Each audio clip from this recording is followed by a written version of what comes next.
Gracias, don Francisco. Empiezo agradeciendo a los expositores de hoy día, tanto los presentes como los que se han comunicado y han participado por la vía de la conexión cibernética. Agradezco al embajador Armando Valladares, que preside esta sesión. Agradezco a la gente que está aquí presente y a quienes siguen este importante asunto en todas las Américas. Elecciones Ecuador, segunda vuelta, el próximo 13 de abril. Después de todo lo expuesto, que muestra la situación del Ecuador, la proximidad de los dos candidatos, del candidato presidente Noboa y de la candidata correísta del socialismo del siglo XXI, González, después de todos los elementos que hacen del próximo 13 de abril una elección crítica para la historia y el futuro del pueblo ecuatoriano y de las Américas, la pregunta es: ¿por qué el Ecuador vive este momento de angustia? ¿Cuál es la razón por la que un país como el Ecuador, que es el único país que sale de una dictadura del socialismo del siglo XXI pacíficamente, a través de la gestión del presidente Lenín Moreno, que empieza un proceso de retorno y de transición a la democracia y de destrucción del narcoestado que Rafael Correa en sus más de 10 años de gobierno había establecido? ¿Por qué el Ecuador está en esta situación en la que el crimen organizado sigue siendo un actor político que puede tomar el poder por la vía democrática? ¿Qué ha pasado en el Ecuador? Y la respuesta es que no se ha terminado la transición de la dictadura a la democracia iniciada por el presidente Lenín Moreno por diferentes razones. Porque hay gente que por alguna razón, políticos, comunicadores, académicos, todavía no quieren reconocer que el régimen de Correa fue una dictadura.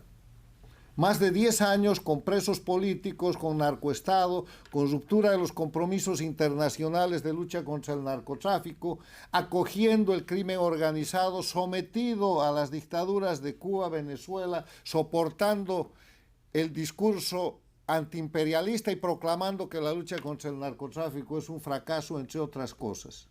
Narcovalija diplomática de por medio, y el precedente del gran karma de haber tenido Rafael Correa, su padre, como preso por narcotráfico en los Estados Unidos. Nadie se quiere acordar que eso fue una dictadura.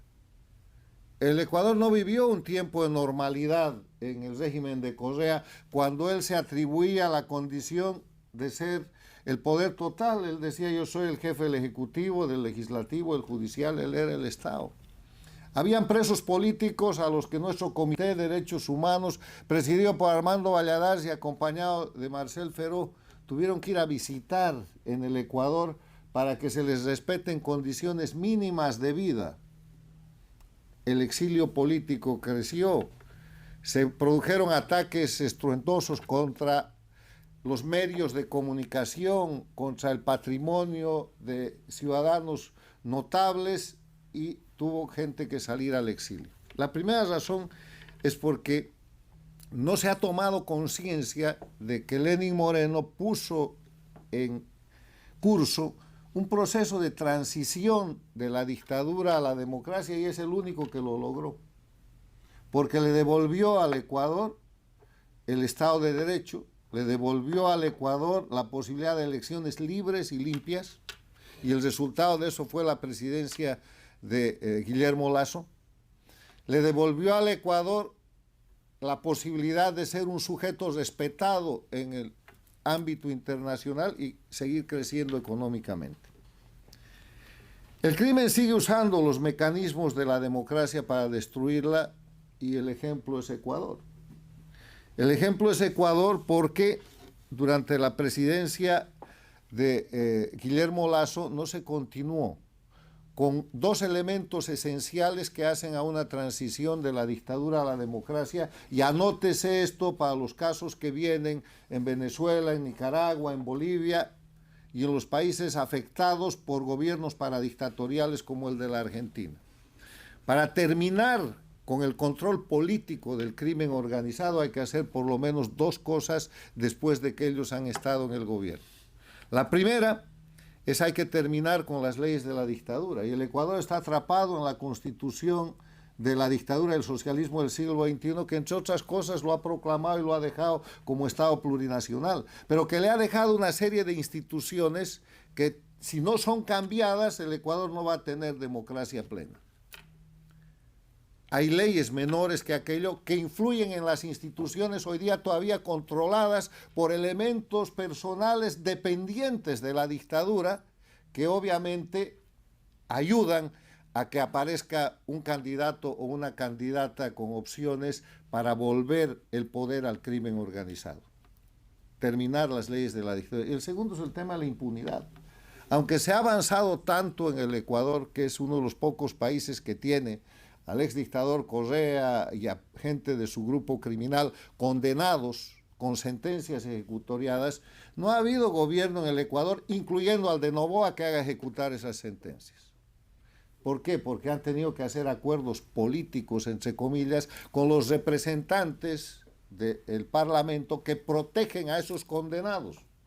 Se ha llegado al punto en el que el gobierno de Guillermo Lasso ha hecho la vista gorda cuando una exministra condenada y refugiada en la embajada argentina del kirchnerismo, del socialismo del siglo XXI, simplemente se evaporó.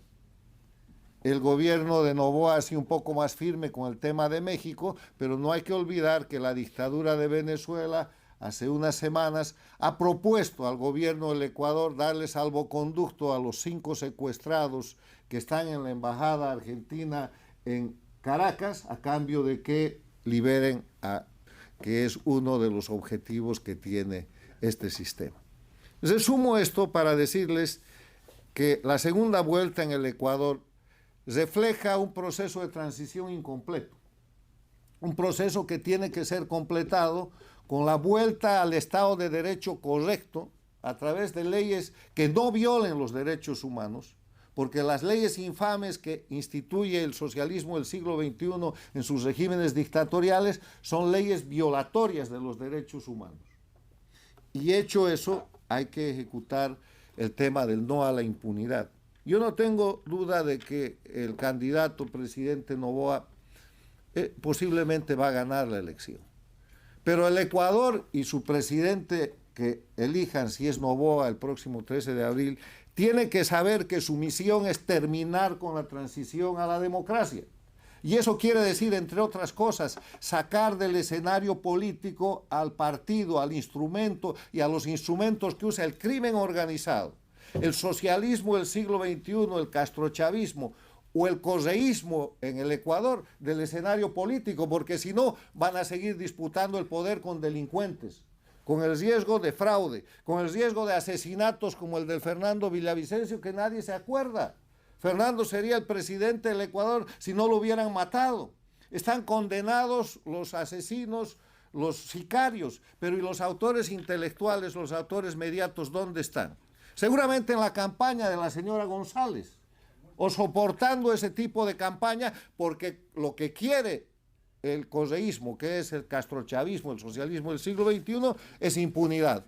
Impunidad para Correa, impunidad para su equipo, impunidad para los asesinos de Fernando Villavicencio. Y aquí se ha preguntado cómo lo van a hacer, como lo han hecho con Evo Morales, como lo han hecho con Lula da Silva, al que han sacado de la cárcel para ponerlo en la presidencia, saben cómo hacerlo. No se olviden que si el presidente electo el próximo 13 de abril es Noboa, la única tarea que tiene el pueblo y el gobierno del Ecuador es terminar la transición a la democracia, separando al crimen organizado del escenario político.